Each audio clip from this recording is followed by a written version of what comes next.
You ready?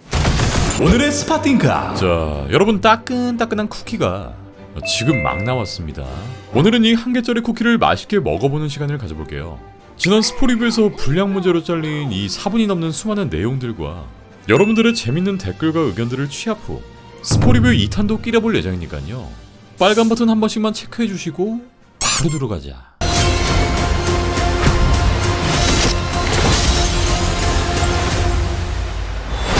Rebirth.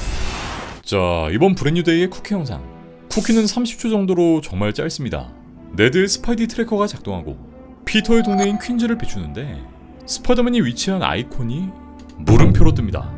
이게 퀸즈를 넘어 지구로 줌아웃되고 바로 그 옆에 있는 행성, 여기서 또 한참을 벗어나 우주 한복판에 있다는 장면과 함께 이 쿠키 영상은 모두 끝이 납니다.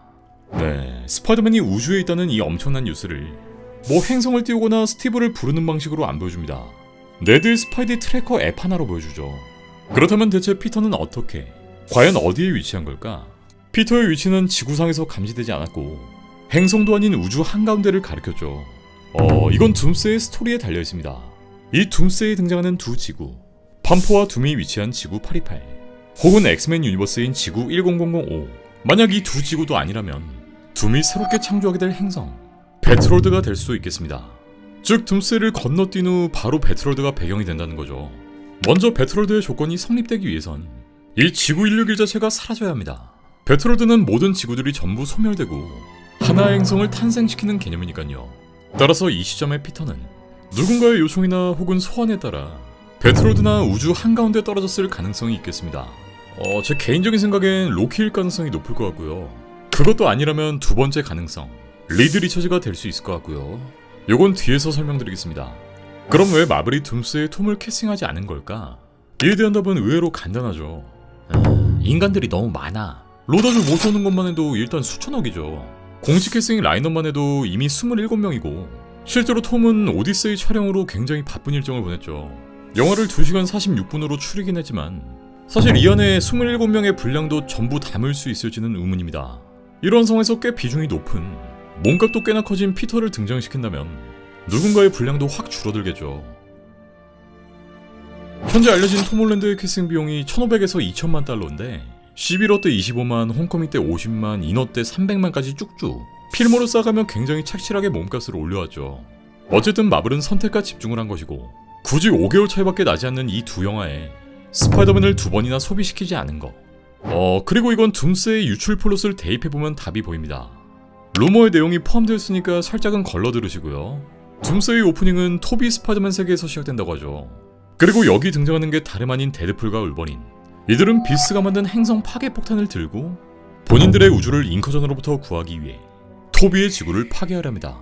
그렇게 울버린은 장치를 작동시켰고 이 사고로 스파이더맨과 함께 희생된다고 하죠.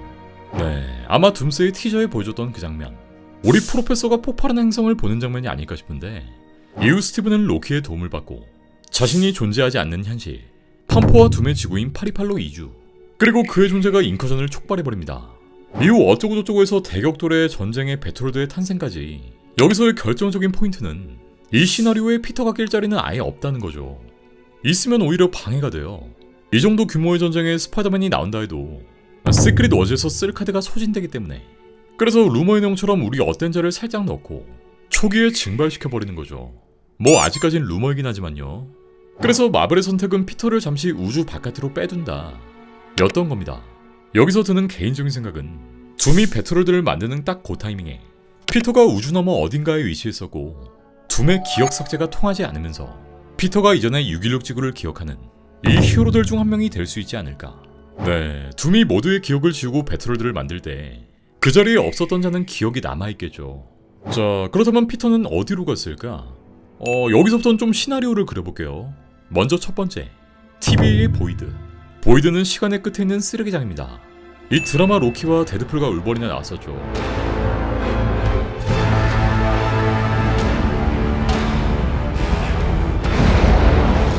This is the void, that's Goliath. We're his lunch. Come on!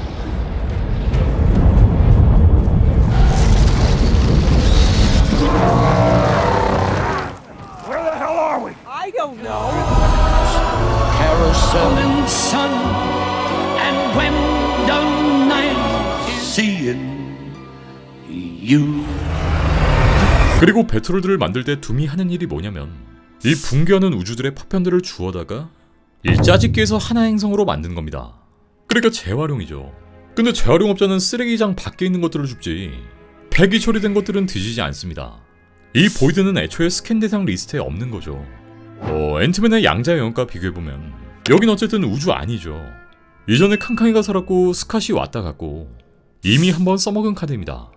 로키는 지금 시간의 끝 옥자에 앉아서 시간선들을 붙들고 있죠.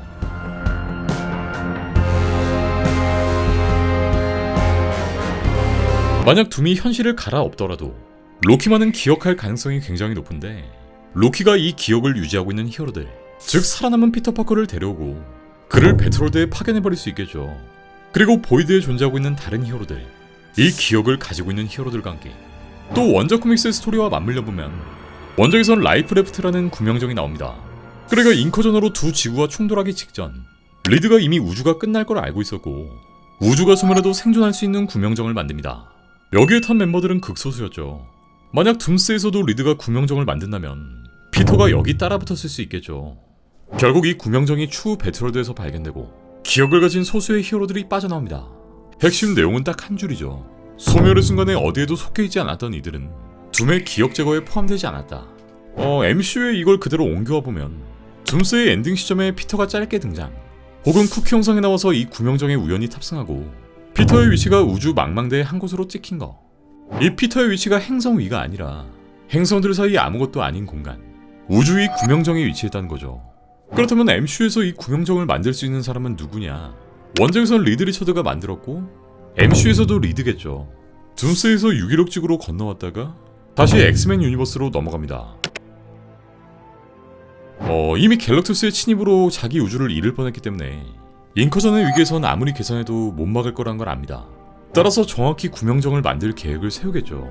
물론 루스 형제가 원작 스토리를 그대로 쓰지 않을 가능성이 있지만 이들에게 선택권은 크지 않겠죠.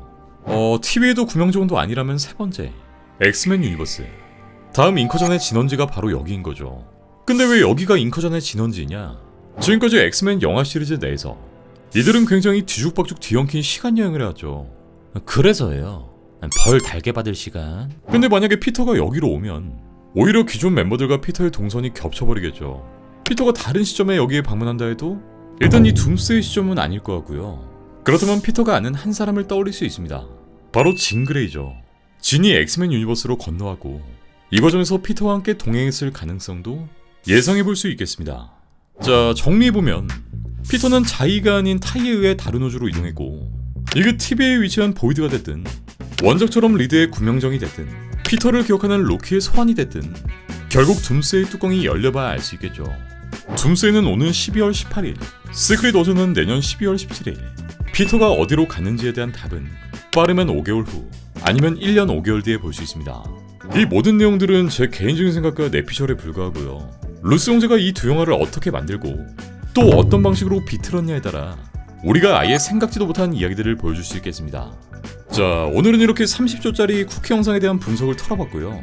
영화 재밌게들 보고 오셨죠? 이번 영화에 좋았던 점, 아쉬웠던 점을 모두 댓글에 남겨주시면 제가 스포리뷰 2탄에서 한번 다뤄볼게요. 오늘의 스파팅크는 여기까지고요. 금방 돌아오니까 대기 타고 있어.